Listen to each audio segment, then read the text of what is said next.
Alhamdulillah, nahmaduhu wa nusalli ala rasulil karim. Terima kasih dan saya alu-alukan inisiatif ini Ning Yusuf, Profesor Jomo dan Butik dan kawan-kawan yang hadir. Sebenarnya kalau saya nak bicara secara benar dan terus terang, tajuk ini memang lunak dibicarakan, tetapi memang sukar dilaksanakan. Saya beri satu contoh. Saya nak mulakan dengan beberapa kenyataan kemajuan bank. Maybank post net profit of 6.48 billion ringgit in 2020 financial year. Ya. Kemudian Public Bank post net profit of 4.87 billion ringgit financial year 2020. RHB Bank post net profit 2.03 billion ringgit. Okay.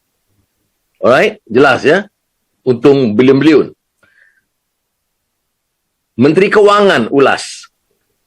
Bank rugi 6.4 bilion ringgit kerana langkah moratorium. Ini terkait dengan isu ekonomi manusiawi yang saya juga guna frasa ini dalam Gelombang Kebangkitan Asia atau humane economy, yang sebenarnya harus dibicarakan bersama dengan soal etika. Sebab itu kalau dalam chapter buku saya itu, saya mula dengan akhlak dan ekonomi, barulah ekonomi manusiawi. Ya. Kerana dia berbeza.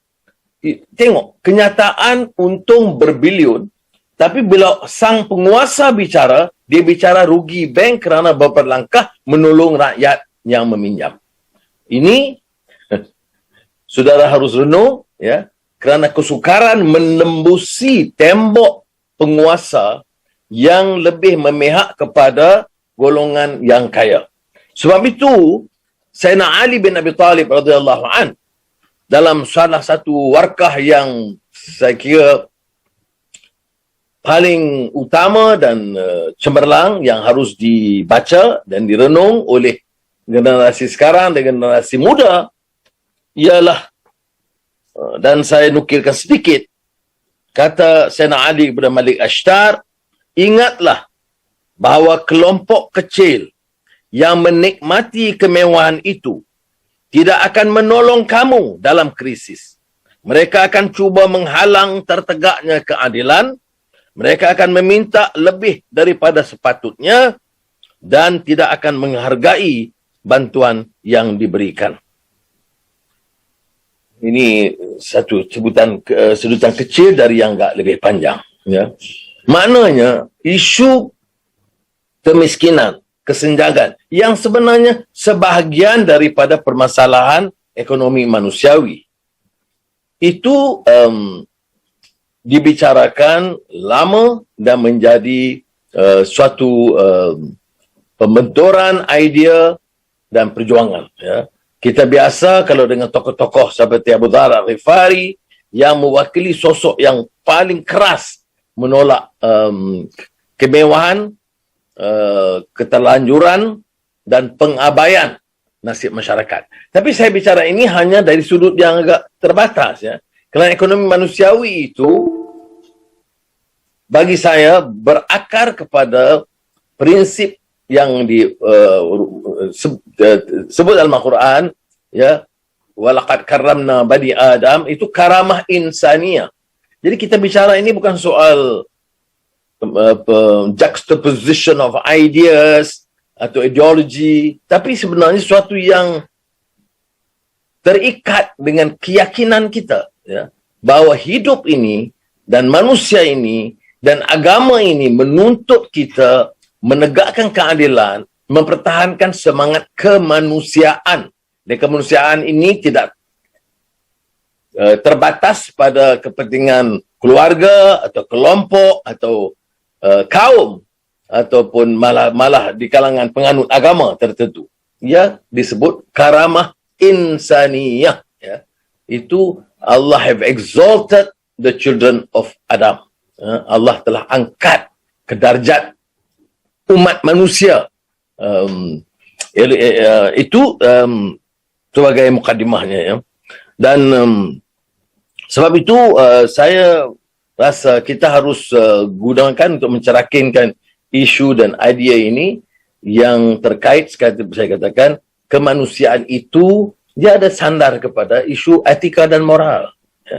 Dia ada sandaran kepada prinsip keadilan. Bagaimana boleh kita terima kenyataan suatu negara dengan hasil mahsulnya yang melimpah, ya, dan boleh mengizinkan kelompok miskin, sama ada bandar atau desa atau pedalaman, dan ataupun tanpa mengira apa-apa kaum atau suku kaum, ya, mengizinkan begitu berlaku. Dan yang paling dikesalkan ialah kerana dasar-dasar golongan elit penguasa, the ruling clique, selalunya itu memihak kepada yang besar. Saya beri contoh bank. Ada juga di contoh lain, umpamanya beras, padi, ya. Ini dimonopoli. Untung syarikat yang menguasai industri ini itu ratusan juta. Yang bekerja sebagai petani sawah padi ini adalah dalam kategori miskin tegar. Kan tidak menusabah. Mengapa tidak boleh diperkenalkan satu kaedah di mana sebahagian besar daripada saham pegangan untuk import beras itu adalah untuk dapat diagihkan, ya, distribusi, sebab itu kita sebut distributive justice itu, kepada kelompok bukan saja yang miskin, tapi kerana yang mengerjakan sawah padi dan tidak mendapat habuan yang setimpal. Baik, saya sebenarnya tentulah ikuti perkembangan ini, tapi saya mesti sebut karya Sujat Moko, ya, Dimensi Manusia dalam Pembangunan. Kerana masa saya mahasiswa, hadir di seminar di Jakarta, saya diperkenal dengan tokoh pemikir Sujat Moko yang pada ketika itu menjadi anggota Club of Rome dan yang membicara soal limit to growth, ya, yang juga ada kaitan, ya, dengan apa yang kita bicarakan, ya, tentang persekitaran, tentang kesenjangan, ya, tapi lebih banyak dari segi persekitaran pada ketika itu. Tapi buku beliau, Sujat Moko, yang banyak saya manfaatkan, ya, sebagai aktif dalam gerakan mahasiswa, dan beliau malah sebagai Menteri Kewangan sudah itu adalah Dimensi Manusia dalam Pembangunan. Ya. Ini menarik, ya. Dia memikirkan pembangunan itu harus menekankan dimensi manusia. Baik. Jadi saya juga terima kasih kerana Profesor Butik banyak mengupas apa yang saya bicarakan, walaupun tidak sepertinya saya bukan tokoh akademik seperti Jomo dan beliau, tetapi saya cuba mengasah pemikiran yang dominan dalam mana-mana pemerintahan yang sebenarnya memihak kepada satu kelompok dan menyisihkan golongan atau marginalize golongan ramai rakyat. Ya. Kalau kita balik kepada asas pemikiran Islam itu, dia senantiasa mempertahankan keseimbangan. Ya. You must essentially maintain the equilibrium, ya, between man and nature, material and spiritual, and the principle of humanity at large. Ya. Dan bila kita baca ayat Al-Quran yang menekankan tentang ummatan wasata litakunu syuhada'a 'alan nas, di equilibrium society itu, dia dikupas oleh banyak sarjana dan ulama sebelum ini, itu maknanya memikirkan soal diri dan keimanan dan akhlak dan masyarakat, persekitaran. Tidak boleh ada kemusnahan, tidak boleh mengizinkan penindasan, ya, pengembalian hak. Ya. Ini yang selalu saya nukil Profesor Henry ingat masa kita bicara soal Pak Nasir, itu saya kata jangan sambil membangun kita robohkan, ya. Yang kita bicarakan ini soal etika, soal kemanusiaan ini. Yang kita bangunkan itu gedung dan industri, yang kita robohkan itu kemanusiaan, ya. Jangan sambil membangun kita robohkan. Yang kita bangunkan itu katalah ekonomi dalam arti kata yang enggak longgar, tapi yang kita robohkan itu nilai kemanusiaan. Kita tindas pekerja, kita ambil keuntungan berlebihan bagi golongan kaya, syarikat atau company untung ratusan juta, gaji pekerja itu sekadar mau hidup dalam keadaan yang paling sesak dan seperti hamba abdi, slaves, like modern slavery, ya. Ini bagi saya harus ada asakan di kalangan masyarakat untuk menyedarkan kita bersama tentang hal ini. So, sudah di kalangan akademia, di kalangan kita yang juga lain yang membaca dan mengikuti perkembangan, ini tidak janggal yang kita bicarakan. Walaupun setengah-setengah para ekonom itu menekankan satu sudut, ya, sudut kemiskinan, kesenjangan, itu sistem. Joseph Stiglitz, guru Jomo yang lebih arif tentang ini, membicarakan soal umpamanya di Amerika Syarikat, ya, itu 1% menguasai, ya. Tapi kalau lihat Malaysia, Indonesia, Vietnam sama aja, tidak mungkin 1%, tetapi kesenjangan itu melebar. Malah dalam masa COVID-19 ini, pandemik ini memberi ruang untuk memperkaya segelintir, ya. Dan dianggap satu hal yang biasa kerana dia satu syarikat yang berkembang. Oleh demikian, dia boleh catat untung berbilion ringgit, ya. Padahal bagi kita, kalau kita bicarakan dan tekankan soal etika, ya, yang merentas faham, ideologi dan kaum, itu tidak dibolehkan, ya, dalam keadaan orang sengsara. Beberapa tokoh, peniaga, usahawan mengaut untung yang begitu tinggi dan melonjak tinggi. Dan oleh demikian saya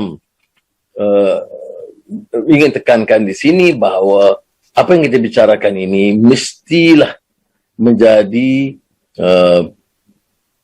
perbicaraan yang boleh dapat dan disampaikan kepada khalayak yang lebih luas, kerana saya tidak fikir mudah untuk memecah tembok penguasa yang mempunyai pendapat dan pendekatan ekonomi berbeza. Mereka boleh ungkapkan soal ini manusiawi dan sebagainya, tapi saya tidak percaya mudah untuk dipecah tembok. Sedemikian. Tapi kalau kita kaitkan bagi saya sebagai seorang Muslim, saya percaya juga ini sentimen yang dibawa oleh banyak agama, kalau tidak hanya dikaitkan soal ritual, tapi soal kefahaman yang lebih terbuka. Kalau dalam Islam itu, matlamat agama, matlamat syariah dan kehidupan itu apa? Di antaranya itu adalah hifzul mal. Maknanya hak seseorang untuk mendapat nafkah dan kehidupan dan keselesaan yang minimum. Dan tidak boleh umpamanya segelintir meraih kekayaan yang banyak, kerana ia dengan sendirinya, kalau ada penekanan ini, menafikan kelompok yang punyai hak dan dibatal ataupun dinafikan hak mereka. Jadi kalau kita kaitkan banyak bagi orang Islam, ini terkait dengan suatu prinsip asas matlamat kehidupan dan syariah, maka bagaimana boleh orang Islam, malah sekarang ini ada orang ulama, ya, yang dengan pakaian yang hebat-hebat untuk mewakili, tetapi tidak punya isangsung sentimen untuk menegakkan keadilan. Bagi mereka, itu dibolehkan. Saya ingat umpamanya bila Profesor Engku Aziz menerima cadangan kita untuk membawa Syekh Yusuf Al-Qaradawi ke Universiti Melaya pada masa itu.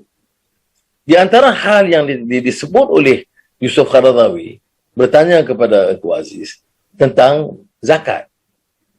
Engku Aziz sebut zakat dibayar yang paling setia membayar ialah pesawah, maknanya penanam padi. Jadi Syekh Qaradawi kata kelompok ini milik tanah dan kaya-kaya, ada kemampuan. Jawab Engku Aziz, ini kelompok masyarakat yang paling miskin di utara, di Kedah dan juga di Kelantan. Jadi Syekh Qaradawi tanya, miskin kadang, ya paling miskin. Pendapatannya itu tidak cukup untuk membiaya pendidikan, kesihatan atau keselesaan hidup. Jadi Qaradawi kata, mengapa mereka diminta bayar zakat? Jadi jawab ya Islam itu difahamkan begitu. Jadi terus dia kata tentulah dia akan terpaksa teliti secara terperinci, ya. Tetapi pada garis umumnya dia katakan orang yang di bawah kadar kemiskinan yang tidak cukup untuk nafkah hidup dia dengan pendapatan dari pesawah padi tidak seharusnya membayar zakat. Kan ini suatu kejutan kepada normative thinking and understanding pada masa itu bahawa zakat padi sedemikian. Tetapi untuk memecah tembok golongan, bukan saja penguasa, tetapi golongan ulama yang dapat kepentingan itu, ya, kerana yang dapat itu, zakat itu dibayar kepada mereka, itu satu permasalahan yang sangat besar dan memerlukan suatu islah, satu reform pemikiran masyarakat. Jadi saya beri dua contoh, bank dan Qaradawi dengan zakat padi itu sekarang memberikan pengantar kefahaman tentang permasalahan yang kita hadapi. Jadi apa yang diusahakan oleh saudara dan saya hargai juga apa yang dibuat oleh Profesor Butik dalam membicarakan dan menghebahkan pahaman tentang humane ekonomi, itu yang istilah saya ekonomi yang manusiawi. Saya fikir alhamdulillah suatu usaha yang sangat bermakna. Jadi saya sudahi dengan penghargaan kepada saudara dan terima kasih, dan mudah-mudahan kita dapat sebarkan kefahaman ini sebagai satu agenda besar di kalangan rakyat, kerana ia tidak hanya terkait dalam pengertian ekonomi materialistik yang terbatas, tetapi membawa lingkungan kehidupan keseluruhannya. Terima kasih. Wassalamualaikum warahmatullahi wabarakatuh.